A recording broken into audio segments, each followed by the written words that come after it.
We made an entire video about how bad Brazilian coaches are. But what if I told you that they had a supreme leader, the worst of them all, possibly the worst in the world, maybe ever? I know, this may sound like an exaggeration, but trust me, you'll see. Why would I lie to you? If being a bad coach was art, this guy would be Picasso.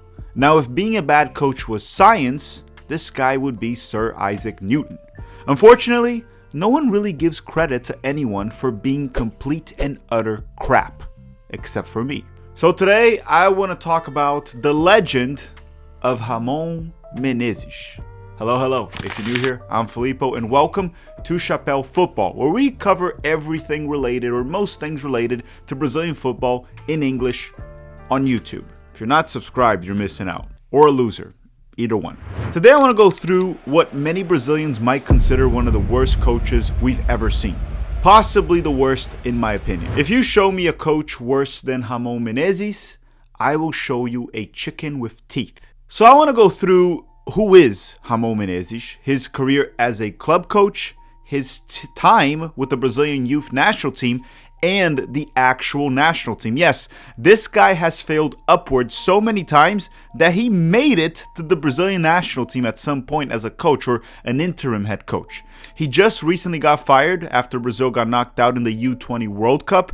So I want to ask you this. You tell me, which is the worst football coach you have ever seen at a professional level? Let me know in the comment section down below. Make sure to drop a like in this video if you haven't already. It helps the channel a lot. And subscribe to help us grow. We've been growing very fast and it's all thanks to you. And you're going to want to stay till the very end of this video because at the last section of this video, I'm going to tell you my infamous pig story. Okay? Let's begin. Okay, so before we talk about Ramon Menezes and his time with the Brazilian youth national team and national team that was a disaster, I must tell you who is Ramon Menezes and go through his club career. Because his club career was a complete... What's the word I'm trying to use? I forgot. What's the word that I want to use here? It was complete... shit. Ramon was originally a professional player in Brazil, and he was actually a very good player. Most of his success came during his time as a Vasco da Gama player, where he won the league and the Copa Libertadores in the 90s. He even played 6 games for the Brazilian national team as a player. But we ain't here to talk about his career as a player. We want to talk about this guy as a coach. Okay, so let's dive into his disastrous coaching career. And this is where things get crazy, so you're going to want to pay attention. So in 2013, and make sure you keep track of the timeline, right? In 2013, right after he retired as a player, he took an assistant coaching job at Joinville. After that, he went to coach in the 3rd division of the state of Rio Grande do Sul, which honestly, 3rd division of a state championship, that's pretty much amateur. So it wasn't really until 2016 that he actually started coaching and showing the world how bad he actually is. Ramon took over Anápolis in January of 2016, and then he was fired in February of 2016, 1 month later after just 5 games. The club thought that his in-game management was poor and that he wasn't getting the best out of the players. Despite his record being kind of fine in the Goiânia States tournament, with 2 wins, 2 draws, and 1 loss, he was fired after just 5 games in just 1 month. And that's a pretty rough start to his coaching career, so you gotta feel bad for the guy. But what if I told you it just kept getting worse, even in a comical, in a funny way? So don't worry, after that, he got a job right away with Guarani from Minas in March of 2016, so literally 1 month later. And then he was gone in April. 1 month later, he was fired after 4 games. Now sure, he got them in a tough situation where they were trying to escape relegation in the Minas Gerais state tournament. Yes, Brazil has a lot of state tournaments before the season actually starts. And unfortunately, he wasn't able to save them from relegation. Alright, so far in 2016, in 4 months, this guy has coached 2 clubs where he got fired after 4 games in the first one and 5 games in the second one. He is averaging 4 to 5 games per club in roughly 1 month. It's funny. But wait. It gets worse. Still in 2016, around September, he fell upwards and he landed a job at Joinville in the second division of Brazil. His job was to save them from relegation. Their points per game did improve under Ramon, which is good, but ultimately they got relegated. He couldn't save them. Of course he couldn't. Who would he save? Which team could this guy save? And in November of that same year, a few months later, he was gone. He was fired after 12 games. Okay, so in the same year that he had 2 clubs where he coached 4 to 5 games, he got another job. He coached this team, Joinville, for 12 games, and they got relegated. So that's all in 1 year. Now listen, I guess 12 is more than 4 and 5, so there was some improvement there.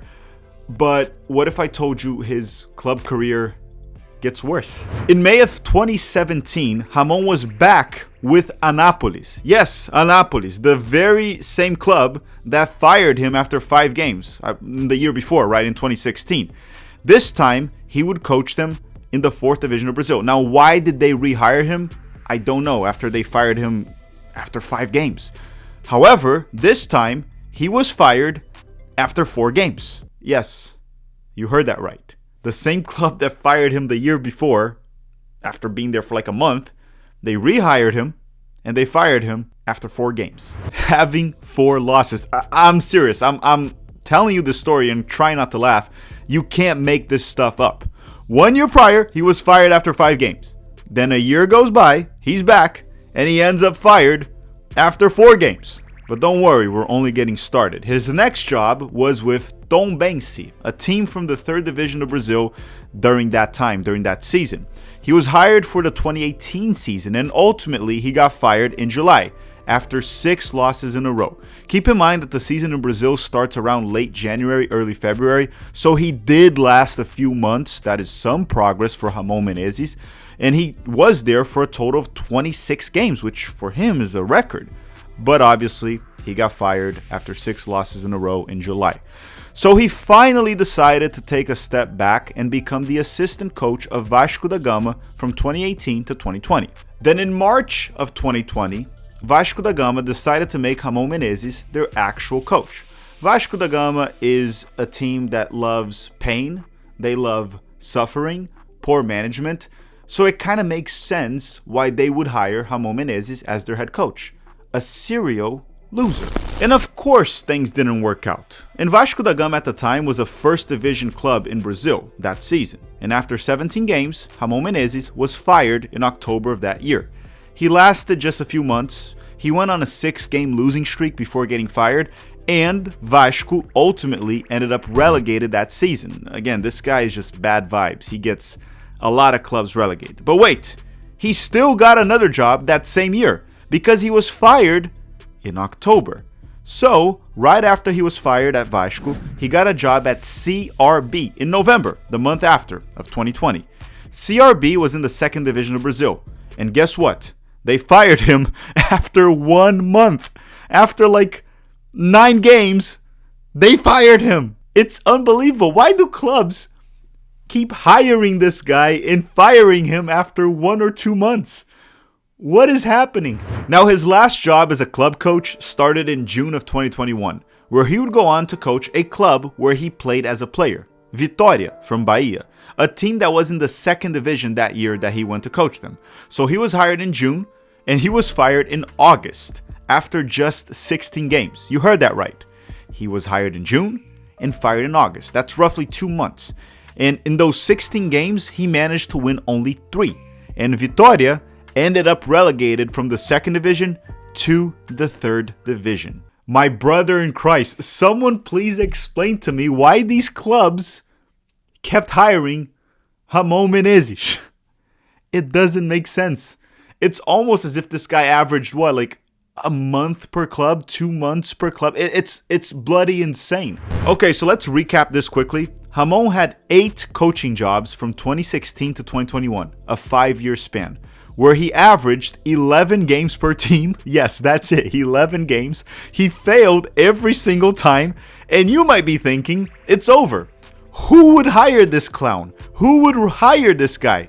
Well, CBF, the Brazilian Football Federation, said, hold my beer, and they hired this man to coach Brazil's U20s in March of 2022. He was essentially in charge of most of Brazilian youth national teams, right? Not the whole program, but the U20s and even sometimes the U23s. He was heavily involved with Brazilian football, which is a disgrace. Now, there's this saying in Brazil, Deus não dá asa a cobras, which means God doesn't give wings to snakes.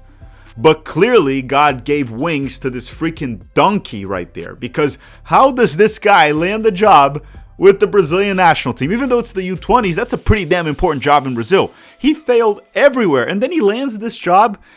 It doesn't make sense. At best, it's incompetence from the Brazilian Football Federation. At worst, it's just corruption. Now, you tell me what it is. Is it incompetence? Is it corruption? Maybe a little bit of both. With that said, I think now is the perfect time to transition to the Brazilian national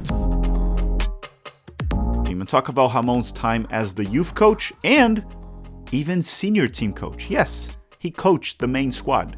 And if you made it this far in the video, don't forget to subscribe to the channel, drop a like, and let us know in the comment section down below who is the worst professional coach of all time, and tell me why it's Ramon Menezes. Actually, don't tell me why. I'm telling you why. I'm giving you all the information you need. Okay, so Ramon's job with the Brazil U20s was pretty damn bad. We're going to talk about it right now. But he did enjoy some success. Fair is fair, and we're going to dive into that as well. In 2022, he was hired to replace André Jardine as the Brazilian national team U20 coach. Jardine had just won the Olympics with Brazil in Tokyo, and in 2022, Ramon only had a bunch of friendlies with the U20, so that's not really worth diving into. However, in early 2023, he did manage to win the South American U20 Championship, which also qualified Brazil to the 2023 U20 World Cup. A promising start for Ramon, even though that tournament is a bit weird and teams never really bring anywhere near their best. Regardless, he won. He started with a trophy, which for Ramon Menezes, kind of bizarre. A few months later in 2023, Ramon Menezes became the interim head coach of the Brazil national team, the main squad, because Chichi had left right after the World Cup. During his time as the interim head coach of Brazil, they faced Morocco, Senegal, and Guinea. He lost to Morocco 2-1, he lost to Senegal 4-2, and he defeated Guinea 4-1, which, I mean, it's a terrible Guinea side. During those 3 games, he gave minutes in every single one of them to Rony from Palmeiras, a monstrosity of a player, a terrible player that should have never played for the Brazilian national team. Giving Rony the amarelinha, the Seleção Brasileira's jersey, is literally treason. And Ramon Menezes should have probably gone to prison for that. Well, that didn't last long. He was in charge for 3 games. It was a mess. So let's go back to the U20s. In 2023, in the U20 World Cup, the first embarrassment came up. Brazil lost in the quarterfinals to Israel. Yes, to Israel, something most didn't expect. And that Brazilian side had great players like Savinho, Marcos Leonardo, Andrei Santos, some very good players. But in early 2024, that's when prime Ramon was back. He was back at it. And in the 2024 CONMEBOL Olympic qualifiers, he finished in 3rd place during the final stage, behind Argentina and Paraguay. With that, Brazil failed to qualify to the 2024 Olympics. And that comes after Brazil had won 2 Olympic gold medals at men's soccer twice in a row. The past 2 Olympics, Brazil had won the gold medal for men's soccer. And the team that Ramon had, to try to qualify had great players as well. Andrei Santos from Chelsea was there. Endrick was there. At the time, he was a Palmeiras player. And I just noticed, I said soccer, the S word. I know you guys don't like the S word, but it means the same thing as football, okay? Get over it. And you know what? Even though he failed to qualify to the Olympics, he still wasn't fired. Now in 2025, he did manage to win the South American U20 Championship once again and qualify to the 2025 U20 World Cup. And I'm really starting to question the level of this tournament, the South American U20 Championship, because how the heck did Ramon win it twice and fail on everything else he's done in his career? Like everything. But listen, even though he won this South American U20 Championship again, this terrible tournament, I guess, he did manage to break a historic record, a negative record. In the opening game, Brazil lost 6-0 to Argentina. You heard that right. In the opening game, he lost 6-0 to Argentina. Which I'll say this, winning the tournament does not erase that. It doesn't. That's an embarrassment. The only thing that I can remember that was more embarrassing for Brazil was the 7-1 loss to Germany in 2014. So that's Ramon. Even when he wins a trophy, he finds a way to shit the bed. Last but not least, we have the 2025 U20 World Cup, where Brazil got grouped. They lost in the group stage, in a group with Mexico, Spain, and Morocco. Brazil only got 1 point in 3 games, and mind you, a few of the third place teams, they advanced. So 16 out of the 24 teams in the group stage, they made it to the knockout rounds. But Brazil didn't, under Ramon Menezes. And that is what finally got him fired. Probably because of the results, but most likely because Brazil has a new president. Or not Brazil, the Brazilian Football Federation has a new president. He's taller, better looking, and more competent than the previous one. And it's actually not that hard to be taller and better looking than Edinaldo Rodrigues. And I don't like to brag, but I myself, I am taller and better looking than Tom Cruise, for example. And this is not me saying. I have another channel, Tactical Manager TV. All the viewers there, we have like 60,000 subscribers there, they all agree with me. I'm taller and better looking than Tom Cruise. So real quick, let's just summarize Ramon's Brazilian national team and youth national team legacy. He lost to freaking Israel in the U20 World Cup quarterfinals. He failed to qualify to the Olympics in Paris after Brazil had won 2 gold medals in a row. He lost to Argentina 6-0 in the U20 South American Championship. He lost to Morocco and Senegal in charge of the senior team while playing Honi. In Senegal, he lost 4-2.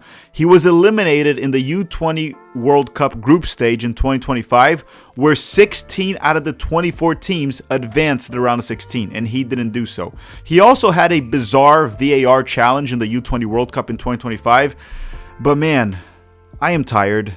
This guy's career is nuts, and he is the worst football coach of all time. Okay, so you sticked till the end. You're here, and I promised you the pig story. Let me explain to you the pig story and why I'm going to tell it to you. So the current president of the Football Federation in Brazil, he fired Ramon, the new one, right? The new president. And he was getting a lot of praise for it. Rightfully so, right? It's the right decision, and credit to him for doing that because Edinaldo Rodrigues didn't fire Ramon. But listen, it's kind of weird when someone gets praise for doing the obvious. Like, what else are you going to do besides firing Ramon?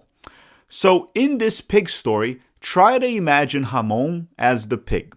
And this is the story. There's this dad that he has a home that sucks. The ceiling is leaking, the air conditioner doesn't work, the home is a mess. And he has 2 daughters and a wife.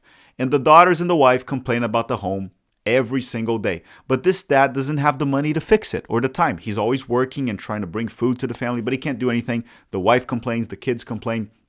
So one day, he has this brilliant idea where he buys a filthy, disgusting pig. And he puts the pig in the house.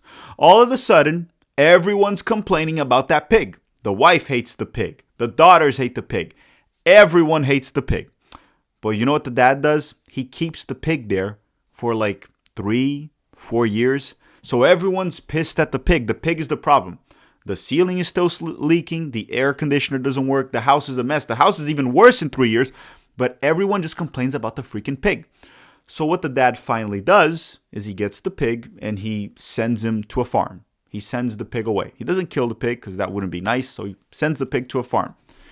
When the pig goes away, the wife, the daughters, they thank the dad, they praise the dad, and they forget about all the other issues that were there. What's my point? Ramon was just a pig. All the issues with CBF are still there. Capiche? Alright everyone, thank you very much for watching. Don't forget to drop a like before you go and subscribe to Chapéu Football. That's all for today, and I'll see you guys next time.